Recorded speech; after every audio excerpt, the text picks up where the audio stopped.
네, 옆에 분하고 한번 인사하겠습니다. 미리 메리 크리스마스. 네. 오늘 주보의 그림 한번 보시고요. 이 꽃 그림을 한번 같이 보시고요. 같은 애들이잖아요. 그렇죠? 이태리에서는요, 해마다 크리스마스 시즌이 되면 12월 한 달 동안 우리 요즘 그 자선 냄비 하듯이 그보다 더 오래전부터 이 꽃을 판대요. 그래서 이 꽃으로 생기는 모든 수익금을 남을 돕는 일에 쓴다고 합니다. 그래서 이 꽃을 거기서는 이태리에서는 크리스마스라고 부른다고 합니다. 네. 보시면서 이제 이게 그런 의미겠구나. 왜 빨간색과 초록색도 색깔도 잘 매치업이 딱 되는 것 같고요. 오늘 또 그래서 주보도 그렇게 한번 만들어봤습니다. 그리고 제 양쪽에 있는 이 별은 독일 경건주의 공동체 헤르누트에 가면은 거기서 이 별을 만드는 공장이 있습니다. 한 공동체, 지역 공동체, 신앙 공동체에서 어떻게 하면 자녀들에게 수학과 기하학을 가르칠까 연구하다가 이 별을 통해서 어떻게 구조도를 만들고 접어서 만드는지를 한 수학자 선생님이 공동체, 교회 집사님 같은 우리식으로 말하면 분이 개발을 하신 겁니다. 그래서 그거를 이제 저작권을 이제 등록을 해서 오직 이 헤르누트 지역에서만 생산할 수 있습니다. 물론 중국엔 짝퉁이 똑같은 게 있죠. 네.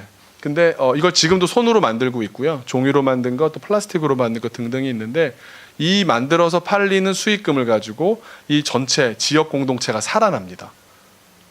이게 별거 아닌 것 같은 공장인데 전 세계로 가고요. 크리스마스가 되면 유럽엔 12월 한 달 내내 밤마다 야시장이 열리거든요.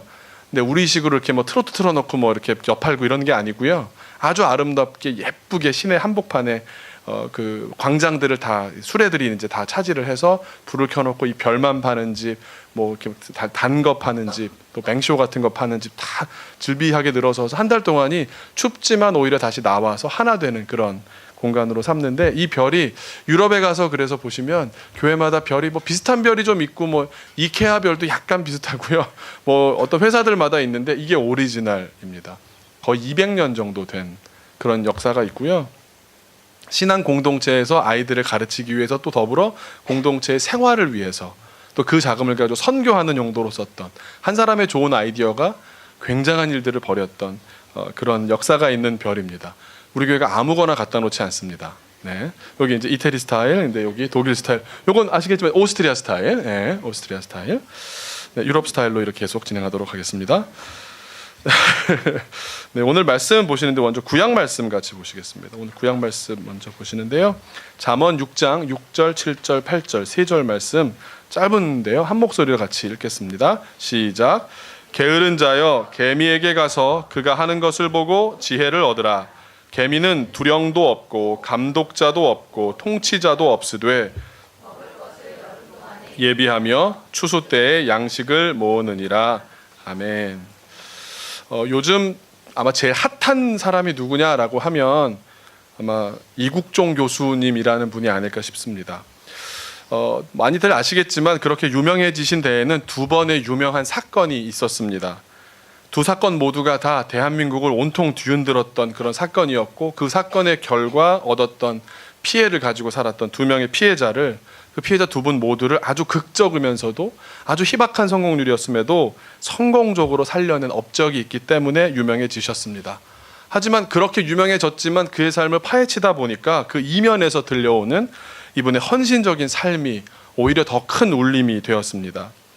그러면서 많은 사람들에게 이런 생각을 하게 한 것 같습니다. 직업 혹은 노동에 대해서 뭔가 우리가 지금까지 생각해왔던 생각을 좀 바꿔놓는 결과가 있었던 것 같습니다. 그분이 하는 말들을 들어보니까 이렇습니다. 오염된 혈액과 죽기 일보 직전 상황까지 돼서 오는 분들이다 보니까 얼마나 그 경각을 다투면서 또 위험한 상황이겠습니까?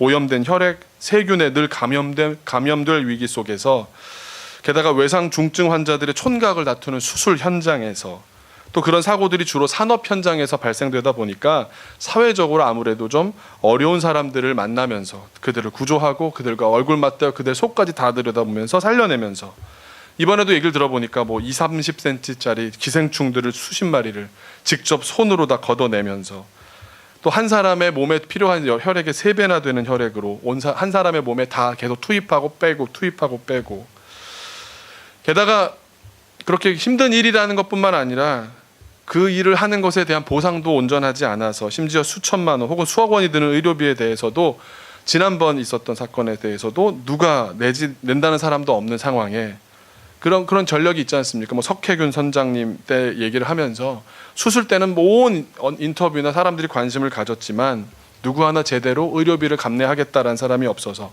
결국 자비를 털고 심지어 이 병원도 하나의 회사 아닙니까? 병원에서는 그냥 손실로 정산하겠다고. 그러니까 이 사람이 살아가면 살아갈수록 열심히 일하면 일할수록 이 회사 혹은 이 병원은 적자가 되어가는 희한한 구조로 살아가는 삶이었습니다. 그런데 그러면서도 그는 자기 일에 대해서 너무나 자신감이 있는 겁니다. 많은 분들이 얘기하는 게 그 표정 얘기를 많이 하시더라고요. 뭐 대통령 옆에 있거나 상을 받거나 무슨 뭐 위기 순간이거나 정말 방금까지 막 죽느냐 사느냐를 하고 나와서 인터뷰를 할 때는 표정이 똑같은 겁니다. 그 모습을 보면서 이런 생각이 들었습니다. 그동안 저는 의사라고 말할 때, 의사라는 사람을 생각하고 바라볼 때 그 직업 자체의 의미나 가치에 대해서 생각하기보다는 그 직업이 주는 어떤 수입 정도나 사회적인 지위를 보면서 그 직업을 생각하지 않았나, 저의 왜곡된 시각을 좀 바꿔놓는 계기가 되었습니다. 그런데 더 깊이 들여다보니까 직업에 대한 태도를 혁명적으로 혹은 노동에 대한 태도를 혁명적으로 뒤바꿔 놓은 사건이, 그 정신적인 흐름을 완전히 바꿔놓은 사건이, 사람들의 의식을 완전히 대전환시켰던 사건이 바로 종교개혁이었습니다. 종교개혁의 두 거성이 있는데 루터와 깔뱅 중에 특별히 더 깔뱅이라는 목사님에게까지 그 정신적인 것이 소급되어서 올라갑니다. 우리가 노동이라고 그러면 지금 제일 우리가 쉽게 말하는 표현이 노동은 어떻다 이런 말 할 때 딱 나오는 단어가 뭡니까? 신성하다라는 말을 하죠. 처음부터 그런 인식을 가졌을까요? 전혀 그렇지 않습니다. 우리가 예전에는 사람들에 대해서 뭐 죽어도 되는 존재, 어떤 권력자가 말하면 죽어도 되는 존재였다가 천부 인권 사상이라는 게 생겼지 않습니까? 하나님이, 하늘이 내려준 인권은 그만큼 소중하다. 이게 얻어져 가는데요. 우리가 역사에서 맨날 배우는 게 무슨 프랑스 대혁명이 어떻고 무슨 명예혁명이, 그 모든 과정의 결론이 뭡니까? 이 인권은 하나님이 주셨다, 하늘이 주셨다라는 것에 온 세계가 동의하는 과정이었습니다. 더불어 노동이 신성하다는 데까지 이르는데도 엄청난 역사가 있었습니다. 그 결정적인 역할을 한 것이 바로 종교개혁이었습니다. 일에 대한, 노동에 대한 역사적인 사실을 조금 학문적으로 살펴보고자 합니다. 졸린 얘기가 나올 때마다 우리는 PPT를 사용하고는 하죠. 네, 한번 보시면 고대 그리스에서는 노동이다라고 하면 뭐라고 표현했냐면 포노스라고 했습니다. 근데 이 말이 그 자체에 똑같은 다른 뜻이 슬픔입니다. 그리고 많은 분들이 일한다고 생각하면 요즘 어린이들한테 나중에 이국종 교수처럼 살아 그러면 애들 행복할 애가 어디 있겠습니까? 그죠? 슬픔입니다. 노동은 슬픔입니다. 왜 그랬느냐 하면요, 여러분, 고대 그리스는 노예제, 계급제가 있었던 노예제 사회였습니다. 그래서 노동은 누가 하는 거냐? 노예들이 하는 겁니다. 저주받은 사람들이 하는 일이 노동이었습니다. 그러니까 노동이 좋다라는 말, 노동이 신성하다, 어림도 없는 말이었습니다. 노예만이 전적으로 하는 일이 노동이었습니다. 그리고 또 역으로 어떤 생각까지 했냐 하면 노동을 하면 할수록 인간은 노예가 되어 간다라고도 얘기를 했습니다. 노동을 하다 보면 여러분 노예가 된답니다. 여러분 그렇습니까? 그 옛날에는 다 그랬던 겁니다. 그래서 노동을 하면 영혼도 망가진다고까지 생각을 했습니다. 그 의식은 별로 그 다음이 지나도 바뀌지 않았습니다. 고대 그리스를 지나서 중세 라틴어로 중세 로마가 어떤 얘기를 했냐면 로마인들의 생각은 라부어, 그래서 일한다라는 게 레이버, 그 근로라는 말이 여기서 나온 거거든요. 라보어에서 뭐라 그러냐면 수고, 고뇌, 곤란. 노동은 수고고 노동은 고뇌고 노동은 곤란한 겁니다. 별로 바뀌지 않았습니다. 프랑스어에서도 보면 트라바이라는 말이 있거든요. 보면 부담스러운 과제라는 뜻입니다. 기본적인 뜻이. 그런데 더더군다나 그 어원을 살펴가니까요. 트라이 그럼 영어에서 왜 세 가지를 얘기하잖아요. 그래서 어떤 때 썼던 말인가 봤더니 사람을 말뚝 세 개에다가 이렇게 다리를 찢고 이랬던 고문이 있었나 봅니다. 그 이름하고 똑같은 겁니다. 일한다나 고문 받는다는 거나 크게 차이가 없었던 인식을 갖고 있었습니다. 독일어에서도 아바이트, 우리 알바하냐고 하는 말이 독일어잖아요. 아르바이트라는 말이 시련, 박해, 역경, 곤경 원래 이런 뜻이었습니다. 의식이 바뀌면서 이런 똑같은 단어를 가져오지만 의미를 새롭게 붙여간 거죠. 또 역으로는 어떻게 볼 수 있냐면요. 그러니까 얼마나 역사적으로 노동에 대해서 안 좋은 인식이 있었는지를 저주받은 자들의 일이 어떤 그 단어였다라는 것을 여러분 볼 수가 있을 겁니다. 그런데 또 역으로 한번 보면은요. 노동의 반대말이 여가입니다. 여가, recreation, 여가 시간에 대한 얘기를 하는데 이 말도 참 재밌습니다. 한번 보시면 고대 그리스 사람들은 스콜라라는 말, 스콜레라는 말을 씁니다. 그런데 이 단어의 반대말을 쓰는 거예요. 어법을 만들 때 뭐 이렇게 만들듯이 앞에 스콜레가 들어있잖아요. 아스콜리아라고 하면은 노동의 뜻이 뭐냐? 여가가 아닌 것. 이런 식으로 반대말을 쓰는 겁니다. 그러니까 남자는 누구야? 여자가 아닌 것. 이렇게 말하듯이 노동이 아닌 것, 여가가 아닌 것. 서로 이렇게 상반적인 단어를 계속 써오면서 상극이다라는 식으로 이제 배치를 하는 겁니다.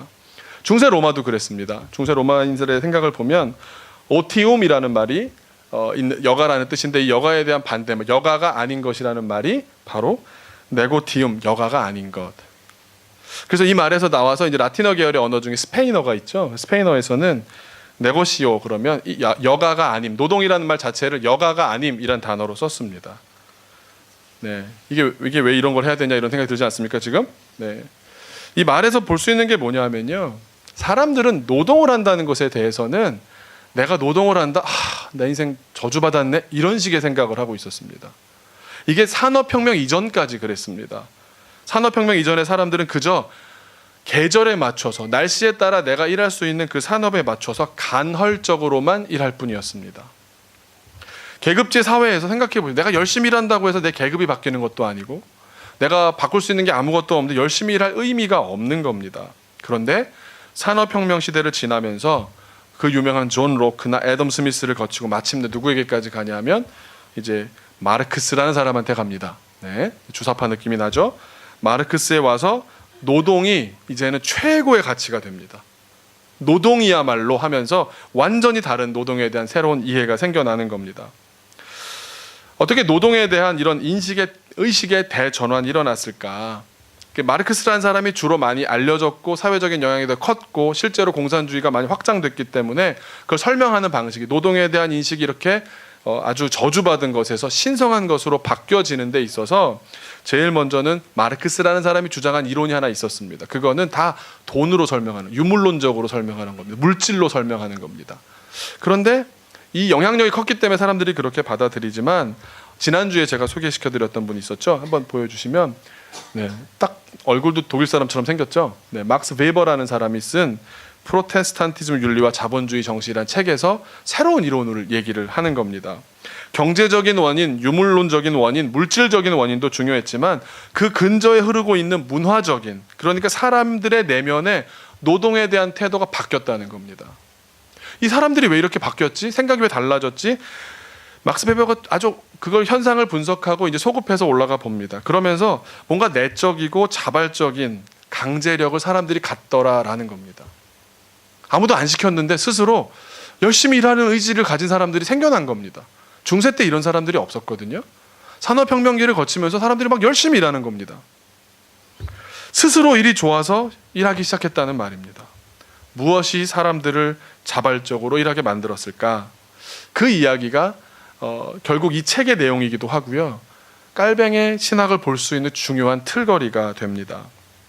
제가 말씀드린 대로 장 깔뱅이 전한 교리 중에 루터와도 조금 다른, 같은 종교개혁을 했던 사람이지만 루터와 다르게 깔뱅에서만 드러나는 대표적인 교리는 예정설이라는 겁니다.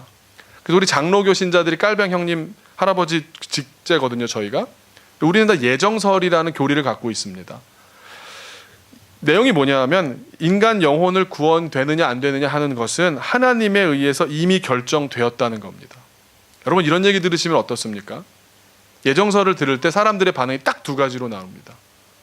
예정서를 내가 어떤 입장에서 바라보느냐에 따라 전혀 다른 입장이 나옵니다. 반응이 나옵니다.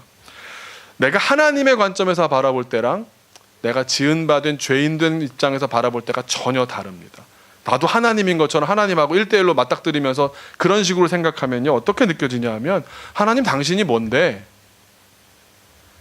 나한테 이럴 수가 있냐고, 당신이 뭔데 구원을 하냐 마냐 결정을 혼자 다 해버리느냐고, 그러면서 매우 불공평하고 불만 가득할 그런 이론입니다. 당신이 뭔데 나의 구원을 정해놓고 이래라 저래라 그러느냐. 그런 식으로 바라보는 이상 예정설은 절대로 믿어질 수가 없습니다. 그런데요, 내가 피조물의 관점, 하나님이 지은 바 된 사람이다라는 관점, 나는 여전히 죄에 속해 있는 사람이다, 나는 죄를 극복할 수가 없다라는 자기 정체성을 가진 그 관점으로 바라보게 되면 전혀 다릅니다. 예정설이 은혜가 됩니다. 내 능력으로는 절대 그 구원을 이룰 수가 없는데, 내가 한 일을 가지고, 내 업적이나 내 공로를 가지고는, 내 됨됨이로는, 내 인격으로는 정말 구원을 받을 만한 근거가 전혀 없는데도 불구하고 하나님이 주시는 선물이 바로 예정설이라는 겁니다. 그래서 마틴 루터도 사실은 돌아보면 하나님의 은혜로 구원받는다, 믿음으로 의인이 된다라는 그 모든 내용들이 결과적으로는 하나님께서 우리의 뭐 잘했냐 못했냐를 넘어선 은혜로 주신다라는 차원에서는 예정설의 맥락에 같이 있다라고 볼 수 있습니다. 좀 재미가 없어질 이 시점에 제가 어제 오늘 설교를 위해서 이 세팅을 했습니다. 요 테이블 위를 한번 보시죠. 네. 그냥 어디서 갔다 온 것만 이렇게 잘 조합을 하셨네 이렇게 생각할 수 있겠지만 나름 예정 교리가 있습니다. 네. 잘 보시면 맨 오른쪽 저쪽에서 보이는 게 예수님을 기다리는 촛불 4개가 있죠. 그래서 뭐 사실 꼭 촛불이 뭐 이렇게 있어야 되는 그런 법은 없는데, 그냥 4번의 주일이 지나면 크리스마스가 되니까 이제 오늘 하나 붙였고 다음 주엔 2개 붙일 거고 그 다음 주에 3개 붙일 거고 마지막 주에 4개 붙일 거거든요. 딱 그러려고 했는데 방콕 이케아에서 4개짜리 팔더라고요, 촛대를.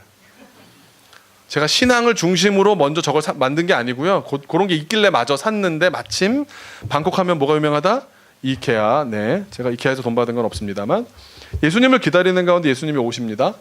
근데 예수님의 어떤 뭐 상징이 뭐죠? 예수님은 십자가입니다. 예수님이 우리가 기다려서 오셨는데 우리는 그 예수님을 죽였습니다. 그래서 보시다시피 저 십자가는 못으로 되어 있습니다. 못으로 되어 있고 나무로 가두었습니다. 그런데 예수님께서 그렇게 해주셨기 때문에 옆에 오른쪽에 보시면 예수님이 우리에게 오신 가장 큰 이유랄까, 예수님이 생각하시는 가장 큰 해피엔딩이랄 수 있는 그림이 뭐냐면, 저 하얀색 집도 있고 나무도 있고 뭐 사람도 있고 뭐 초도 있고 선물도 있고, 그 가운데 제가 지난주에는 없었지만 가운데 꽂아놓지 않았습니까? 이게 이케아와 이제 이스라엘의 합작품입니다. 저게 가운데 그 있는 뭐 이렇게 컬러풀하게 되어 있는 글씨가 히브리어로 샬롬입니다. 평화. 하나님께서는 우리에게 은혜를 주시고자 하십니다. 그리고 그 하나님께서 우리를 찾아오십니다.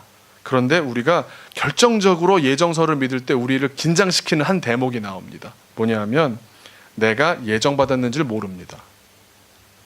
내가 예정된 자인지를 확신하는 것이, 이 세상을 살면서 아무리 내 입으로 나는 확신합니다, 나는 구원받았습니다 아무리 얘기해도 그 결정은 우리가 하는 게 아닙니다. 목사라서 구원받은 것도 아니고요, 이 세상에 사는 동안 굉장히 많은 역할을 했다고, 또 목사님으로 많은 사람에게 좋은 영향을 미쳤다고, 전도를 많이 했다고, 아니라는 겁니다. 그 예정을 결정하시는 분은 하나님이십니다. 그 하나님께 그 권리를 넘어서지 않으며 그분의 뜻대로 살고자 하는 것이 예정설을 믿는 사람들의 태도입니다. 그러니까 겸손해집니다.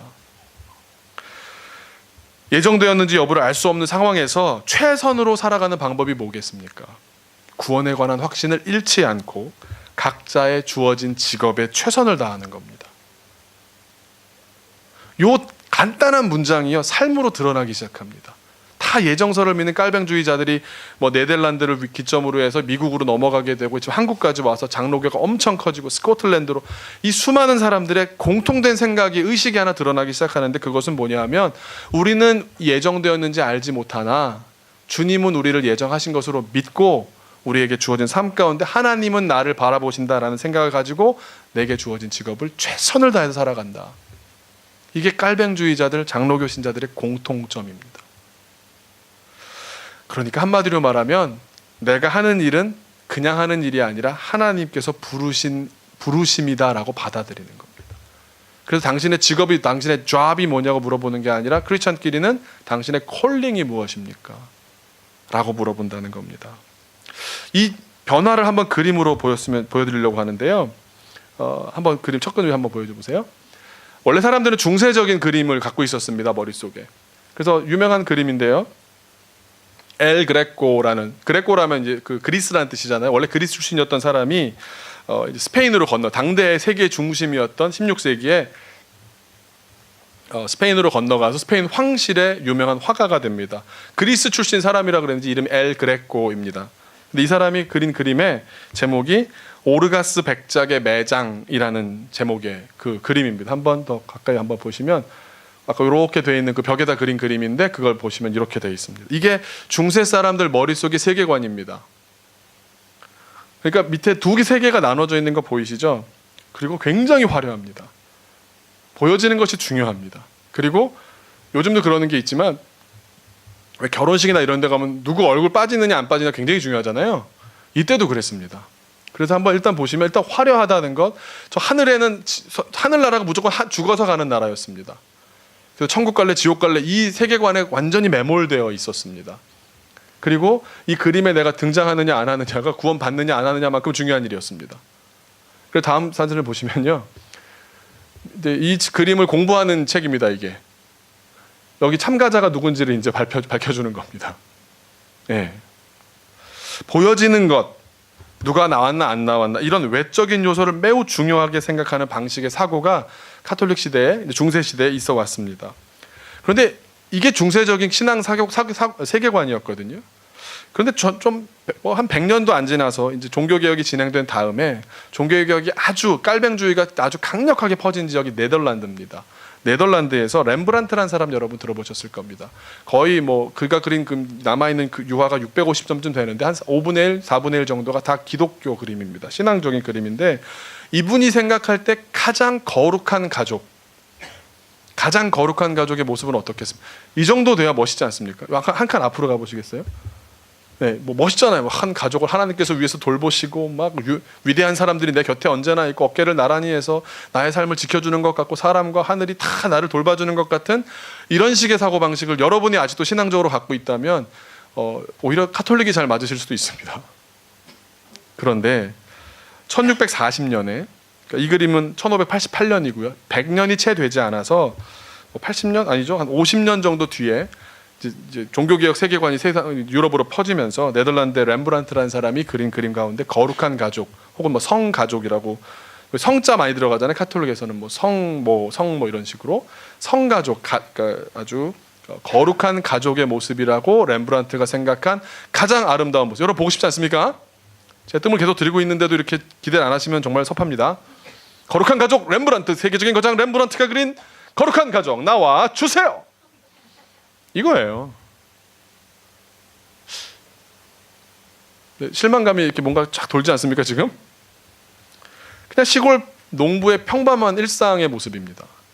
근데 저렇게 그려놓고 제목이 성가족입니다. 거룩한 가족. 하나님의 나라가 이 세상에서 멋있는 일을 하면서 내 얼굴을 알리고선 내가 굉장한 업적을 해놓고 나서 죽어서 하나님의 엄청난 사람 성자들한테 둘러싸여 있는 그런 삶의 하늘나라가 아니라 지금 내가 아무도 보지 않고 사람이 없는 것 같잖아요. 근데 뭔가 전체적으로 어떤 기운이 어떤 느낌을 주는 것은 뭐겠습니까? 함께 하시는 분이 따스하게 바라보는 느낌을 주는 겁니다. 그러면서 평범한 시골 농부의 소박한 일상 가운데서도 하나님의 나라가 보여지는 겁니다. 오늘 구약 본문 말씀과 이 말씀이 한번 이 그림은 놔두고요. 주보에 있는 구약 본문 말씀을 한번 같이 보았으면 좋겠습니다. 게으른 자여 개미에게 가서 그가 하는 것을 보고 지혜를 얻으라. 개미는 어떻냐? 두령도 없고 시키는 사람 없다는 겁니다. 조직의 리더가 없다는 겁니다. 감독자도 너 잘해 못해 하는 사람 없다는 겁니다. 통치자도 없다는 겁니다. 그럼 무엇을 따라서 개미가 그런 일을 하겠습니까? 내면의 법을 따라서 하는 겁니다. 하나님이 나를 지으신 창조의 질서를 따라서 내가 그리하는 것이 복되고 그리하는 것이 하나님 앞에 바로 서는 삶이기 때문에 그렇게 사는데 어떤 모습으로 사느냐? 누가 시켜서 하는 것이 아닌데도 8절에 먹을 것을 여름 동안에 예비하며 추수 때 양식을 모으느니라. 아끼고 절약하고 그러면서 어려울 때를 대비하는 삶을 산다는 겁니다. 그 지혜가 그런 미물인 개미한테도 있는데 하물며 우리들에게 하나님께서 그 질서를 안 주셨겠습니까? 막스 베버는 이와 같이 하나님 앞에서 양심을 따라서 하나님께서 이 일을 나에게 맡겨주셨다는 천직으로 나의 일을 받아들이면서 보이지 않는 하나님이 나와 함께 계시고 바라보신다는 신앙으로 살아내는 모습을 포착한 겁니다. 그랬더니 그런 사람들의 삶이 많은 곳, 그런 신앙으로 살아가는 사람들이 많은 곳에 사회학적으로 볼 때도 통계적으로 볼 때도 유의미한 차이가 드러나더라는 겁니다. 그런 신앙을 가진 지역에서 부유한 신흥 부유층들이 많아지더라는 겁니다. 결국 그런 내면의 법을 따라서 직업은 하나님의 부르심이라고 받아들이면서 살아가는 그런 새로운 유형의 인간들이 생겨나기 시작했습니다. 깔병의 가르침을 따라서 성경과 신앙을 가진 사람들에게 노동은 이제는 나아가서 은총의 상징이다. 내가 일할 수 있다니 참 감사합니다. 구원의 수단으로까지 격상됩니다. 노동은 더 이상 계급에 따라서 일해야 하는 숙명이 아니라 난 농부로 태어났으니까 아버지도 농부였으니까 나도 농부지 이런 숙명이 아니라 하나님이 부르신 자리 또 내가 응답하는 자리 그 두 하나님과 나의 부르심과 응답이 만나는 놀라운 접점이 되기 시작했습니다. 제가 저희 교우들을 하고 그래도 조금 더 깊이 만나게 되지 않습니까? 그런데 모든 교인들이 다 그러시지만 교우들이 일하시는 모습을 보면 이런 거룩함이 드러날 때가 있습니다. 거룩함이 목사라 그래서 드러나는 게 아니거든요. 저도 어린이들이랑 집회할 때 보면 저의 거룩함은 따위는 보이지 않지 않습니까? 네. 거룩함이 드러나는 대목이 언제냐면 자기 일을 정말 하나님께서 주신 일이라고 다른 사람들이 알아차리든 못 알아차리든 자기 기준에 하나님 앞에 일하듯이 사는 사람을 보면 거룩함이 느껴집니다. 다 그러시지만 몇 분만 제가 옆에서 봐왔던 것을 소개한다면 우리 김홍기 집사님을 보면서요 아주 건강한 모습을 본 적이 별로 없는 것 같아요. 피곤해 하세요. 근데 왜 그런가 봤더니 집사님 이렇게 페이스북 글을 저도 이렇게 한 번씩 이렇게 보게 되는데 같은 강의를 안 하세요. 제가 이제 고백하지만 저는 같은 강의를 하거든요. 저는 주일 설교는 똑같은 걸 안 합니다. 어디서 표절 안 하려고 하고 저는 정말 이거는 제 목숨 것처럼 생각하고 매주일 하지만 어느 교회에서 무슨 교사에 대해서 강의해 주세요. 어린이 발달 과정에 강의해 주세요. 다 그런 건 했던 걸 또 합니다.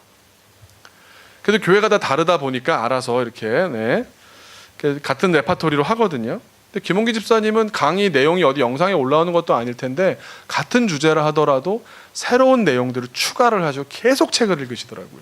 누가 시켜서 그렇게 하겠습니까?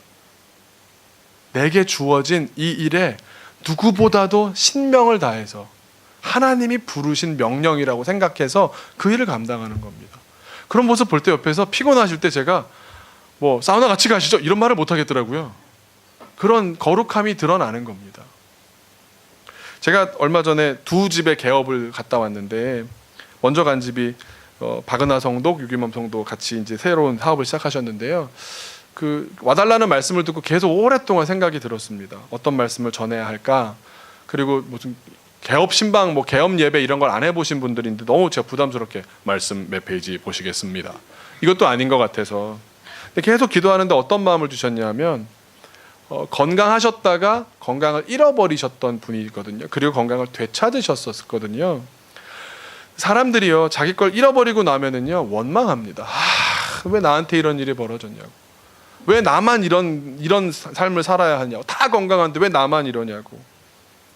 근데 그 다음에 저는 물론 다 치료되어 가시는 과정 중에 저를 처음 만나 뵙게 됐지만 제가 감동받은 부분은 뭐냐면 그러면서 하시는 사업이 이유식 사업을 하시는 거예요. 그래서 이유식 사업을 통해서 돈을 벌겠다는 목적이 없진 않겠죠. 당연히. 그건 당연히 이 자본주의 사회도 그렇게 하셔야 되는데 본질에서 제가 느껴진 거는 안 좋은 것을 넣지 않고 몸이 아파서 잃어버리고 나니까요. 너무 세상에 있는 음식들이요. 사람을 생각하지 않은 음식들이 너무 많은 거예요. 목사로서 그런 방향성을 보고 제가 감동하지 않을 수가 없더라고요. 여러분 아마 이제 이유식 만드는 일, 이유식 파는 일은 이 두 분의 이 가정의 직업이 될 겁니다. 근데 그 직업으로 돈을 버는 일 역할도 감당해야 되겠지만 이 직업을 통해서 정말 많은 어린이들에게 건강한 생명을 전달할 수 있는 그 소명을 감당하는 부분도 있지 않습니까? 저는 굉장히 감동했습니다. 또 지난주에 우리 이현경 집사님네 아름인 줄 알았더니 아루미네를 갔습니다. 아름이와 다운이를 합친 게 아닌가라는 생각도 약간 안 하고 우 쓰고 이래가지고. 근데 제가 느꼈던 마음은 그겁니다. 4명의 자녀들, 우리 교회에서 4명은 1위 아닙니까? 4명 또 없잖아요, 우리 그죠? 다음이 3명 분발하시기 바라고요. 천안. 네. 4명의 자녀들을 잘 기르도록 하나님께서 허락하신 산업이라고 생각하니까요, 이 자리가 달라지는 겁니다. 내가 옷을 어떻게든 한 벌이라도 더 팔아가지고, 그게 아니고요. 제가 어떻게 사드리려고 그랬는데 맞는 게 하나도 없더라고요. 뭐 어떡하라고, 저 같은 2X라지는 어떻게 살라고. 우리에게 허락하신 기업, 그 일할 수 있는 공간, 일할 수 있는 지금 우리의 체력과 모든 형편들이 하나님과 내가 만나는 접점이 된다는 겁니다. 그렇게 고백하고 그런 콜링으로 알고 받아들이는 분들에게 이 공간은요, 거룩한 공간으로 바뀌더라고요. 제가 방문했을 때 저의 마음에는 그 공간은 거룩한 공간이었습니다. 이런 유럽에서부터 시작된 이 막스 베버가 얘기한 것 같은 신앙적인 수준의 노동을 대하는 태도가 신성한 정도가 아니라 신앙적인 수준으로 대하는 이런 태도가 미국으로 건너가서, 이 막스 베버라는 사람이 미국에 가서 뉴욕의 마천루를 보고 놀라고요, 벤자민 프랭클린이라는 사람의 자서전을 읽으면서 은혜를 받습니다. 벤자민 프랭클린이라는 사람 여러분 잘 알겠지만 프랭클린 다이어리를 만든 아주 미국적인 사상의 전형적인 사람이거든요. 아주 효율적이고 실용적인 것에 아주 꽉 맞춰진 사람. 그래서 $100짜리에 나오는, 보여주겠어요? $100짜리 대머리 아저씨 나오는 분 있죠? 멋있지도 않은 사람을 여기다 써놨나 그런데 미국 정신의 대표입니다. 이분이 신앙을 가졌는지 안 가졌는지는 여러 설이 분분합니다. 또 이국종 교수가 예수님을 믿는지 안 믿는지는 저도 모릅니다. 그걸 뭐 찾아가지고 예수 믿으니까 아싸, 안 믿으면 아깝다, 뭐 뺏겼네, 이런 게 아니지 않습니까? 근데 우리가 알 수 있는 건 이들의 삶의 모습이 그런 어떤 맥락에서부터 왔는지를 파헤쳐 본다면, 말씀드린 대로 그런 하나님, 내게 주어진 이 직업은 어떤 거룩하고 신성한 일이라는 것에까지 도달한 사람들의 모습이라는 것만큼은 틀림이 없는 겁니다. 어떤 분이 이국종 교수님의 삶과 또 최근에 어떤 뉴욕 타임즈에 나왔던 말기 암 환자였던 어머니의 마지막을 돌보면서 썼던 칼럼을 비교하는 글을 쓰셨습니다. 그분이 소개한 그 뉴욕 타임즈의 칼럼을 하나 제가 소개하려고 합니다. 글쓴이는 뉴욕 타임즈의 컬럼을 쓴 그 글쓴이는 본인 자신이 어머니의 요리사라고 자처하는 사람이었습니다. 어머니의 마지막 순간까지 내가 요리를 해서 다 드리겠다고. 어머니에게 남겨진 시간은 단 2주밖에 없었습니다. 그래서 매 끼니마다 마지막일지도 모르는 식사를 차리는 겁니다. 실화입니다. 자기 얘기입니다.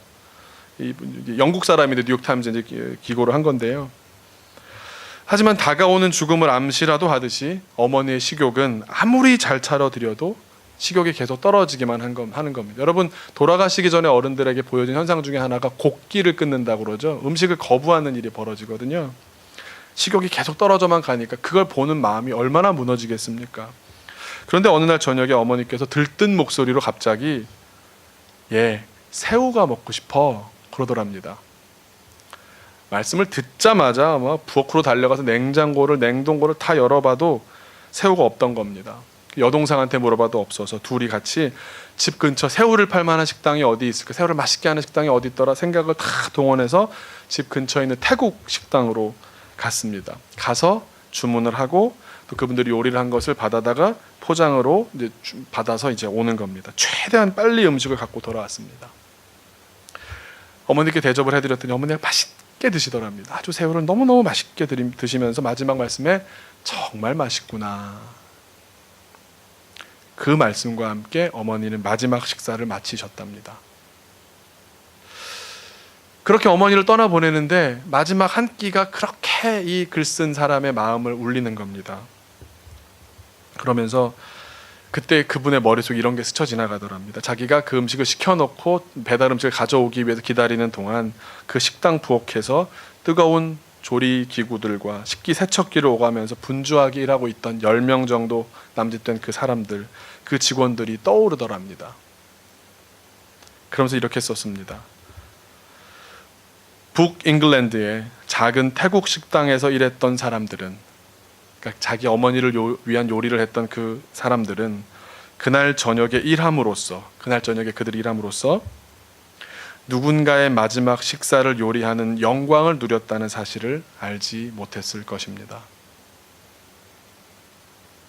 그러면서 이 칼럼과 이국종 교수를 같이 연결했던 분이 이렇게 쓰셨습니다. 이국종 교수가 환자를 대하는 태도나 생의 마지막 순간에 어머니가 맛보신 마지막 요리에는 같은 무게감이 느껴집니다.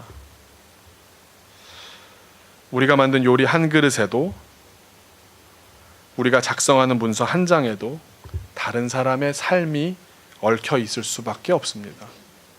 우리가 만드는 제품에도, 내가 파는 물건에도 다른 사람들의 삶이 연결돼 있을 수밖에 없지 않습니까? 또 우리가 일터에서 보낸 평범한 하루는 어느 누군가의 마지막과 만날지도 모릅니다. 우리가 믿음으로 이 세상을 살아간다 그러면서 사람들은 너무 쉽게 세상을 대합니다. 사람에 대해서 너무 미운 말을 너무 쉽게 내뱉고요. 예수 믿는 사람이 이렇게 말했으면 해야지, 이런 식으로 폭력적으로 대해서, 하나님은 한 번도 그런 분이 아니셨고 예수님은 그렇게 말씀하신 적이 없음에도 우리가 삶을 살아갈수록 예수님은 왜곡되어가는 삶을 살아가는 경우가 더 많은 것 같습니다. 저부터 그러니까요. 그런데 정말 믿음으로 신실하게 살아가는 사람들, 내게 허락된 일들을 정말 신명을 다해 하나님의 부르심으로 알고 살아가는 그 사람들을 통해서 세상이 변하지 않을까요? 직업을 선택할 때도, 그 직업의 현장에서 내가 그 일을 대하는 태도에서도 달라지지 않을까요? 깔뱅 선생님이 우리에게 주신 유산 가운데 한 가지는 바로 이것입니다. 여러분, 우리는 하나님께서 그 일을, 그 자녀를 위해서 불러주신 자리에 서 있습니다. 그리고 그를 어떻게 대하느냐는 내가 막 소리를 지르면서 막 강압적으로 키울 수도 있고, 그 마음을 예수님처럼 대하면서 어떻게든 은혜를 알게 하고 하나님께 나아가게 하고 그렇게 키우는 방법도 있을 것인데, 그 모든 과정과 그 모든 내 결정과 그 모든 내 행위들은 그 자녀의, 내 주변의 사람들과 얽혀지게 될 겁니다. 영향을 안 줄래야 안 줄 수가 없을 것입니다. 우리의 삶이 지나가는 흔적마다 복된 경험들이 넘쳐났으면 좋겠습니다. 예수 믿은 사람 한 명 때문에 우리가 너무 행복해졌다는 얘기를 듣는 믿음의 종들 되시기를 주님의 이름으로 축원합니다. 잠깐 같이 기도하겠습니다. 잠시 묵상으로 기도하면서 자기의 삶을, 내가 직장을 나가서의 나의 모습을 한번 돌아보시기 바랍니다. 손을 씻어야겠구나 생각하실 수도 있고요. 내가 더 사랑하는 마음으로 안아줘야겠구나, 손을 잡아야겠구나, 더 축복하면서 전화를 할 때도 그들 그렇게 나를 위해서 일해주는 사람, 혹은 내가 그를 위해서 일해줄 때도 이건 그가 아니라 오직 하나님께서 불러주신 자리구나, 그렇게 생각하면서 직장을 대하시기 바랍니다. 그 삶의 자리, 그 일의 자리를 대하시기 바랍니다. 어떤 대단한 노력이 아니라 그 삶이 놀라운 역사로, 놀라운 변화를 이끌어낼 것입니다. 하나님, 나의 삶의 자리를 돌아보게 하시고 그곳으로부터 주님을 발견하는, 마지막 요리를 요리하는 그 마음으로 살아가는 우리가 되게 하옵소서. 우리 마음으로 같이 묵상하며 기도하겠습니다.